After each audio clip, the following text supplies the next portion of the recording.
রক্তের ইনসাফে গোলাপের স্থান নেই। হাই এভরিওয়ান, আমি রূপম চলে এলাম নতুন ভিডিও নিয়ে। বন্ধুরা, এই ভিডিওটা আমরা আলোচনা করতে এসেছি ইনসাফের থার্ড পোস্টারকে নিয়ে, যেখানে আমরা দেখতে পাচ্ছি তাসনিয়া ফারিনকে। পোস্টারটা কেমন লাগলো বস? আগের যে দুটো পোস্টারের মধ্যে সব থেকে বেটার, মানে সব থেকে বেস্ট পোস্টার ছিল মোশাররফ করিমের যে লুকটা, বড় বড় দাড়ি, যদিও বা সেই লুকটা নিয়ে একটু সমালোচনা হয়েছে, কারণ অনেকে বলছে দাড়িটা নাকি ফলস, দাড়িটা মানাচ্ছে না। কিন্তু আমার তো বেশ ভালোই লেগেছে বস, আমার যেটা মনে হয়েছে। এবং শরীফুল রাজের পোস্টারটাও ভালো লেগেছে। শরীফুল রাজকে একটা ভায়োলেন্ট লুকে দেখতে পাচ্ছি, এবং মানে মোশাররফ করিম ভার্সেস শরীফুল রাজ একটা ব্যাপক টাসেল হবে।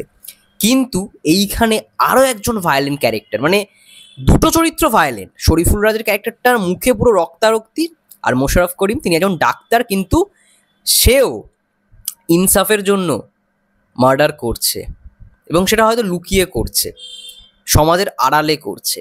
কিন্তু আরও একটা ক্যারেক্টার যেটাকে দেখেও পুরো ভায়োলেন্ট মনে হচ্ছে, সেটা হচ্ছে তাসনিয়া ফারিনের আজকের ক্যারেক্টার। পোস্টারটা দেখে সেটাই আমাদের একটা আওয়াজ দিচ্ছে, যেখানে ট্যাগলাইনটা মারাত্মক, রক্তের ইনসাফে গোলাপের স্থান নেই।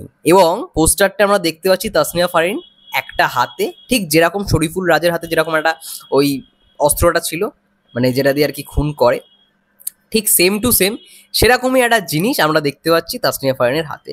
এবং এই জিনিসটা কিন্তু Sanjay Samaddar for the first time use করছে এমন নয়। অপূর্বর একটা নাটক ছিল, নাটক না, ওটা ওয়েব ফিল্ম বলা চলে, ট্রোল বলে, সেখানেও দেখবো অপূর্বর হাতে কিন্তু এরকম একটা জিনিস ছিল। যাই হোক, একটা হোমাজ দেওয়ার চেষ্টা করেছে সঞ্জয় সমাদ্দার স্যার।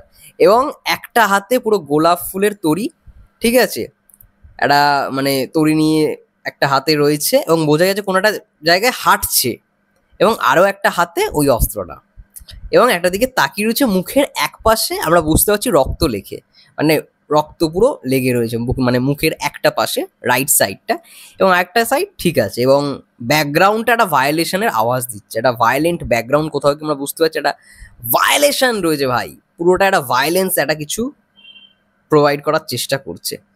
বেশ দারুণ, বেশ ভালো লাগছে তাসনিয়া ফারিনকে দেখে, যে তাসনিয়া ফারিন এমন একটা সিনেমায় এবার অভিনয় করতে চলেছে যেই সিনেমাটা নিয়ে চর্চা হচ্ছে। এবং এটা একটা commercial film, look and feel দেখে পুরোপুরি বোঝা যাচ্ছে এটা পুরোপুরি একটা কমার্শিয়াল সিনেমার ভাইব দিচ্ছে। এবং তাসনিয়া ফারিন এতদিন নাটকে অভিনয় করে এসছে, সিনেমায় তার অলরেডি ডেবিউ হয়ে গেছে কলকাতায় আরও এক পৃথিবী, যদিও বা সিনেমাটা আমার খুব একটা ভালো লাগেনি। কিন্তু বাংলাদেশে ফর দ্য ফার্স্ট টাইম তার সিনেমা আসছে, এবং এই রকমভাবে সে সিনেমায় আসতে চলেছে, যেটা কিন্তু খুব স্পেশাল, যেটা কিন্তু খুব ভালো একটা দিক। এবং কমার্শিয়াল সিনেমায় সঞ্জয় সমাদ্দার তাসনিয়া ফারিনকে এরকমভাবে আনছে, এটা মারাত্মক একটা বিষয়। তো একদিকে শরীফুল রাজ, একদিকে মোশাররফ করিম, তারা যেমন খুব ভালো অভিনেতা, তেমনি তাসনিয়া ফারিনও যে খুবই, মানে আমি বলবো না তাদের সঙ্গে পেরে উঠবে না, অবশ্যই সেও একজন খুব ভালো অভিনেত্রী।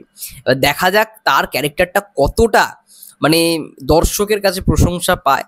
এবং তাসনিয়া ফারিনের এখনো পর্যন্ত যে কটা কাজ দেখেছি আমার মানে ম্যাক্সিমামই ভালো লেগেছে। ভালো, সে অভিনয় ভালো করে, বিশেষ করে কাজল আরিফিন অমি ভাইয়ার যেই বঙ্গতে লাস্ট ইয়ারে যে কাজটা এসেছিল অসময়, সেখানে তো ভালো পারফরমেন্স দিয়েছিল, খুব ভালো লেগেছিল পার্সোনালি। এবার দেখা যায় ইনসাফের ক্যারেক্টারটা খুব, আমার মনে হচ্ছে তার কাছে খুবই একটা চ্যালেঞ্জিং একটা ক্যারেক্টার, খুবই চ্যালেঞ্জিং একটা রোল সে পেয়েছে। কতটা ভালো রকমভাবে প্লে করতে পারে এটাই দেখার বিষয়।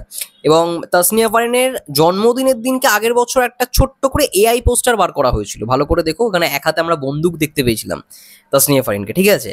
এবং তখন বুঝে গেছিলাম যে তাসনিয়া ফারিন আছে, কিন্তু শরীফুল রাজ, মোশাররফ করিম যে আছে সেটা কিন্তু তখন আমরা খবর পাইনি। ইভেন মোশাররফ করিমের যে লুকটা ভাই, ব্যাপক লুক, এই লুকটা হয় সেরা, এই লুকটা নিয়ে কোনো কথাই হবে না। এবং তাসনিয়া ফারিনের মানে এই পোস্টারটাও ভালো, এখানে তো লুকে সেরকম কিছু ডিফারেন্ট নেই, জাস্ট তাসনিয়া ফারিনকে একটা র লুকে দেখতে পাচ্ছি, একটা ভায়োলেন্স লুকে দেখতে পাচ্ছি, ভায়োলেন্স একটা ব্যাপারে আমরা তাকে পেতে চলেছি, এইটুখানি বুঝতে পারছি। এবং আই থিঙ্ক কোনো একজন এজেন্ট হিসেবে সে কাজ করবে, কারণ আগের পোস্টারটা আমরা তাকে মানে বন্দুক হাতে নিয়ে দেখেছিলাম, এবং এজেন্টের একটা ড্রেস আপ ছিল। আমার মনে হচ্ছে এখানে কোনো একটা এজেন্টের, মানে কোনো পুলিশ এজেন্টের ক্যারেক্টারই হয়তো তাসনিয়া ফারিনকে দেওয়া হয়েছে, এবং তাসনিয়া ফারিন সেরকমই একটা কোনো ক্যারেক্টারে অভিনয় করতে চলেছে। এবার দেখার বিষয় সে কতটা ভালো রকমভাবে প্লে করতে পারে। এবং ভাই একদিকে চঞ্চল চৌধুরী বলছি, সরি, একদিকে মোশাররফ করিম, একদিকে শরীফুল রাজ, টাসেলটা দেখার মতো একটা টাসেল হতে চলেছে।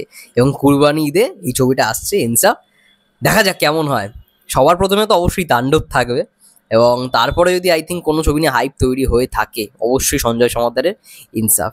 দেখা যাক, 3টে পোস্টারই মোটামুটি ভালোই ছিল, মানে মোটামুটি বলবো না, অবশ্যই খুবই ভালো ছিল। মোশাররফ করিমেরটা সব থেকে বেস্ট আমার লেগেছে। এবং এবার আসার পালা টিজার, ট্রেলার। দেখা যাক, টিজার ট্রেলার দেখি আমরা বুঝতে পারবো সিনেমা কেমন হতে চলেছে, সিনেমার ভাইবসটা কেমন আমরা পেতে চলেছি, যে ভায়োলেশনটা, যে ভায়োলেন্সটা, যে ব্যাপারটা, রক্তারক্তি কতটা মানুষকে টানে, অ্যাট্রাক্ট করে, এটাই দেখার বিষয়। যাই হোক, তোমাদের কি মন্তব্য ইনসাফের থার্ড পোস্টার নিয়ে অবশ্যই কমেন্ট করে জানাও। ততক্ষণের জন্য সবাই ভালো থেকো, সুস্থ থেকো, টেক কেয়ার।